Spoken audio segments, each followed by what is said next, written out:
കൊളംബോയിൽ നിന്ന് മുംബൈയിലേക്ക് പോവുകയായിരുന്ന ചരക്കു കപ്പലിന് കേരള തീരത്തിന് സമീപത്ത് വെച്ച് തീപിടിച്ചു. ഈ വാർത്തയിലൂടെയാണ് കഴിഞ്ഞ കുറെ മണിക്കൂറുകളായി നമ്മൾ കടന്നുപോയിക്കൊണ്ടിരിക്കുന്നത്. രക്ഷാപ്രവർത്തനം ഇപ്പോഴും പുരോഗമിക്കുകയാണ്. ഈ കപ്പലിൽ 22 പേരാണ് ഉണ്ടായിരുന്നത്, 22 ജീവനക്കാരാണ് ഉണ്ടായിരുന്നത്. 4 പേരെ കാണാതായിട്ടുണ്ട്, 5 പേർക്ക് പരിക്കേറ്റിട്ടുണ്ട്, 2 പേരുടെ നില ഗുരുതരമാണ്. ഇവരെ തീരത്തേക്ക് എത്തിക്കാനുള്ള ശ്രമം പുരോഗമിക്കുകയാണ്. INS സൂറത്ത് ഉൾപ്പെടെ നേവിയുടെ കപ്പലുകൾ ഉൾപ്പെടെ ഇപ്പോൾ ഈ രക്ഷാപ്രവർത്തനത്തിന്റെ ഭാഗമായി രംഗത്തുണ്ട്. രക്ഷാപ്രവർത്തനം പുരോഗമിക്കുന്നു. പക്ഷേ ആളുകളെ എങ്ങോട്ടേക്കാണ് എത്തിക്കുക എന്നതിൽ ഇപ്പോഴും ഒരു സംശയം നിഴലിക്കുന്നുണ്ട്. അത് കോഴിക്കോട്ടേക്കാകാനുള്ള സാധ്യത കൂടുതലാണ്. ഒരുപക്ഷെ മംഗലാപുരത്തേക്ക് കൊണ്ടുപോകാനുള്ള സാധ്യതയും നിലനിൽക്കുന്നു. 7-ാം തീയതി കൊളംബോയിൽ നിന്ന് പുറപ്പെട്ട കപ്പലാണ് 10-ാം തീയതി അത് മുംബൈ തുറമുഖത്തേക്ക് എത്തും എന്നാണ് അറിയിച്ചത്. ഔദ്യോഗികമായി നിശ്ചയിക്കപ്പെട്ട തീയതി ഇന്നായിരുന്നു എന്നും മുംബൈ പോർട്ടിൽ നിന്ന് നമുക്ക് നിലവിൽ ലഭിക്കുന്ന വിവരങ്ങളിൽ നിന്ന് മനസ്സിലാകുന്നു. ഈ കപ്പൽ എന്തുകൊണ്ടാണ് ഈ വഴിയിൽ താമസമുണ്ടായത് അടക്കമുള്ള കാര്യങ്ങൾ, എങ്ങനെയാണ് അപകടമുണ്ടായത്, എന്തുകൊണ്ടാണ് പൊട്ടിത്തെറി ഉണ്ടായത്, സ്ഫോടനമുണ്ടായത് തുടങ്ങിയ കാര്യങ്ങൾ എല്ലാം വിശദമായ വിവരങ്ങൾ ലഭ്യമാകേണ്ടതുണ്ട്. കോസ്റ്റ് ഗാർഡിന്റെ റിപ്പോർട്ട് കിട്ടിയതിനു ശേഷം അത്തരം കാര്യങ്ങൾ ഔദ്യോഗികമായി അറിയിക്കാമെന്നുള്ളതാണ് നേരത്തെ തുറമുഖ മന്ത്രി VN വാസവൻ മാധ്യമങ്ങൾ ചോദിച്ചപ്പോൾ പറയുകയും ചെയ്തത്. നിലവിൽ ആശങ്കപ്പെടേണ്ടുന്ന സാഹചര്യം ഇല്ല. ഇത്രയധികം ദൂരം നിന്നാണ്, ഈ ദൂരെ വെച്ചാണ് ഈ അപകടമുണ്ടായത് എന്നുള്ളത്. പക്ഷേ 4 പേരെ കാണാനില്ല എന്നുള്ളതാണ് ആശങ്ക. മറ്റു രാജ്യങ്ങളിൽ നിന്നുള്ള പൗരന്മാരാണ് അവർ, ഇന്ത്യയിൽ നിന്ന് ആരുമില്ല എന്നുള്ളതാണ് നമുക്ക് നിലവിൽ ലഭിക്കുന്ന. തായ്വാൻ, മ്യാൻമർ, ഇന്തോനേഷ്യ തുടങ്ങിയിട്ടുള്ള രാജ്യങ്ങളിൽ നിന്നുള്ള പൗരന്മാരെയാണ് ഇപ്പോൾ കാണാതായിരിക്കുന്നത്. എന്തായാലും ഇവർക്കായിട്ടുള്ള തെരച്ചിലൊക്കെ ഇപ്പോഴും പുരോഗമിച്ചുകൊണ്ടിരിക്കുകയാണ്. രാഹുൽ KV ഉണ്ട്. രാഹുൽ, ഈ രക്ഷാപ്രവർത്തനം അത് ഊർജിതമായി തന്നെ നടക്കുന്നുണ്ട്. സമയം മുന്നോട്ട് പോയിക്കൊണ്ടിരിക്കുകയാണ്. ഈ എങ്ങോട്ടേക്കാണ് ഇവരെ എത്തിക്കുക എന്നതിൽ ഒരു തീരുമാനത്തിലേക്ക് കാര്യങ്ങൾ എത്തുന്നുണ്ടോ? എങ്ങനെയാണ് അവിടുത്തെ ഒരുക്കങ്ങളൊക്കെ അതുപോലെ തന്നെ പുരോഗമിക്കുകയാണോ? എന്തെങ്കിലും പുതിയ വിവരങ്ങൾ ഉദ്യോഗസ്ഥരിൽ നിന്ന് ലഭ്യമാകുന്നുണ്ടോ?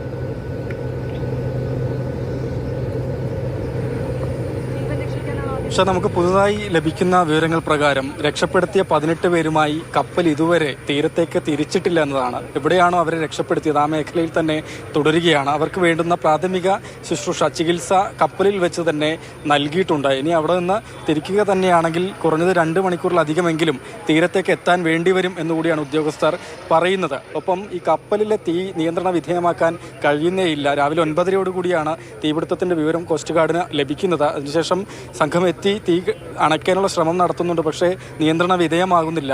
ഇൻഫ്ലേമബിൾ പദാർത്ഥങ്ങളാണ്, ദ്രാവകവും ഖരവും ഒക്കെ വസ്തുക്കളാണ് ഈ കണ്ടെയ്നറുകൾ ഉള്ളത്. ഒപ്പം തന്നെ ഈ കപ്പൽ ആടിയുലയുന്നുണ്ട്, കണ്ടെയ്നറുകൾ കടലിലേക്ക് പതിക്കുന്നുണ്ട്. അതൊക്കെ തടയുന്നതിന് വേണ്ടിയുള്ള ശ്രമങ്ങൾ കൂടി നടത്തുന്നുവെന്നാണ് ഉദ്യോഗസ്ഥർ വ്യക്തമാക്കുന്നത്. അവരെ രക്ഷപ്പെടുത്തി തീരത്തേക്ക് കൊണ്ടുവരികയാണെങ്കിൽ 2 സ്ഥലങ്ങളാണ് കൂടുതലായും പരിഗണിക്കുന്നത്. ഒന്ന് നമ്മളിപ്പോൾ ഉള്ള ബേപ്പൂർ തുറമുഖമാണ്. ഇവിടെ ആംബുലൻസുകൾ 2 എത്തി ഇതിനകം തന്നെ നിലയുറപ്പിച്ചിട്ടുണ്ട്.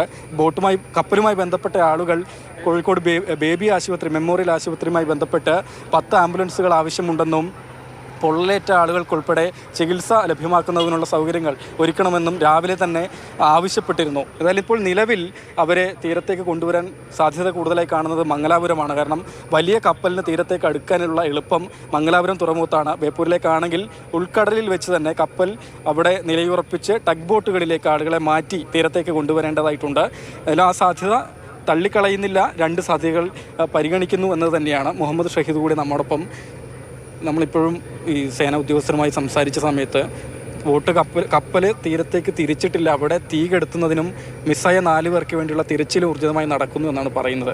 ഇങ്ങോട്ട് കോഴിക്കോടേക്ക് കൊണ്ടുവന്നാൽ അതിനുള്ള സൗകര്യങ്ങൾ ഒരുക്കിയിട്ടുണ്ടോ? മംഗലാപുരം പരിഗണിക്കാനുള്ള സാധ്യതകൾ എന്തൊക്കെയാണ്? രാവിലെ സൈനിക ഉദ്യോഗസ്ഥരുമായി നമ്മൾ സംസാരിക്കുമ്പോൾ അത്തരമൊരു വിവരം നൽകുമ്പോൾ നമുക്ക് പ്രാഥമികമായി മനസ്സിലാക്കാൻ സാധിക്കുന്നത് ഈ 18 പേർക്ക് ഉള്ള പരിക്ക് വലിയൊരു ഗുരുതരമായ പരിക്ക് ഉണ്ടാവില്ല എന്നുള്ളതാണ്. കാരണം അങ്ങനെ ഗുരുതരമായ പരിക്കുണ്ടെങ്കിൽ പൊള്ളലേൽക്കുകയോ അല്ലെങ്കിൽ കപ്പലിൽ നിന്ന് ചാടുമ്പോഴുള്ള മറ്റു പരിക്കുകൾ ഉണ്ടായിരുന്നെങ്കിൽ അവിടെ പെട്ടെന്ന് തന്നെ തീരത്തേക്ക് കൊണ്ടുവന്ന് ചികിത്സ ഉറപ്പാക്കാനുള്ള പ്രാഥമിക ചികിത്സ കപ്പലിൽ നൽകി. 2 പേർക്ക് ഗുരുതരമായി പൊള്ളലുണ്ട്.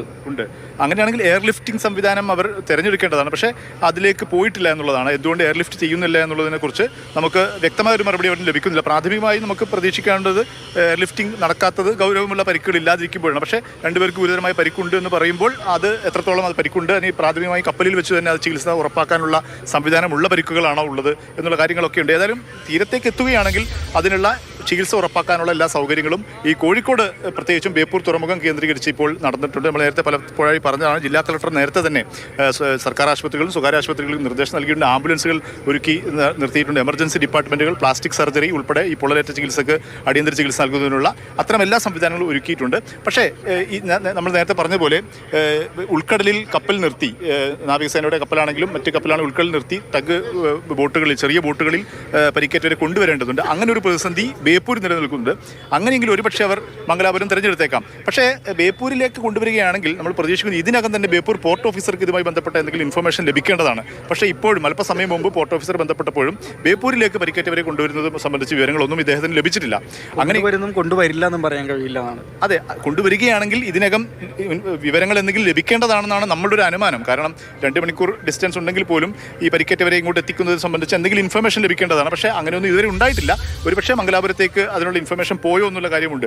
ഒപ്പം തന്നെയാണ് നേരത്തെ സൂചിപ്പിച്ചത് കോഴിക്കോട് സ്വകാര്യ ആശുപത്രിയുമായി ഈ കപ്പലിൻ്റെ ഒരു ഏജന്റ് ബന്ധപ്പെട്ടിരുന്നു എന്ന് പറഞ്ഞത്. പക്ഷേ ഇപ്പോൾ അദ്ദേഹം എനിക്ക് കൂടുതൽ വിവരങ്ങളൊന്നും അറിയില്ല എന്ന് പറഞ്ഞ് ഒഴിഞ്ഞു മാറുകയാണ് ചെയ്തത്. ഇക്കാര്യത്തിലൊക്കെ നമുക്ക് ഇനി വ്യക്തത വരേണ്ടതുണ്ട്. പക്ഷേ വരികയാണെങ്കിൽ അവർക്ക് അടിയന്തരമായി ചികിത്സ ഒരുക്കാനുള്ള എല്ലാ സംവിധാനങ്ങളും കോഴിക്കോട്ടേക്ക് ബേപ്പൂരേക്കാണ് എത്തിക്കുന്നതെങ്കിൽ ഒരുപക്ഷെ ഇപ്പോഴൊക്കെ വിവരങ്ങൾ ലഭ്യമാകേണ്ടതുണ്ടായിരുന്നു. നേരത്തെ അറിയിച്ച വിവരത്തിനപ്പുറത്തേക്ക് പുതുതായി അവിടെ നിന്ന് മാധ്യമപ്രവർത്തകർക്ക് അങ്ങനെ ഒരു വിവരം അങ്ങോട്ടേക്ക് എത്തിക്കുന്നു എന്ന തരത്തിൽ ലഭ്യമായിട്ടില്ല.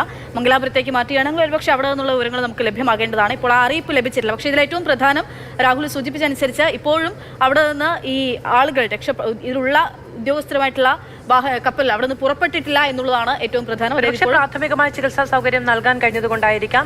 ഗുരുതരമായി പരിക്കേറ്റു 2 പേർക്ക് എന്നുള്ളത് പറയുന്നുണ്ടെങ്കിലും അവരുമായി ഇതുവരെ പുറപ്പെട്ടിട്ടില്ല എന്ന് പറയുന്നു. 4 പേരെ കാണാതായതിൽ 2 പേർ തായ്വാൻ സ്വദേശികളാണ്.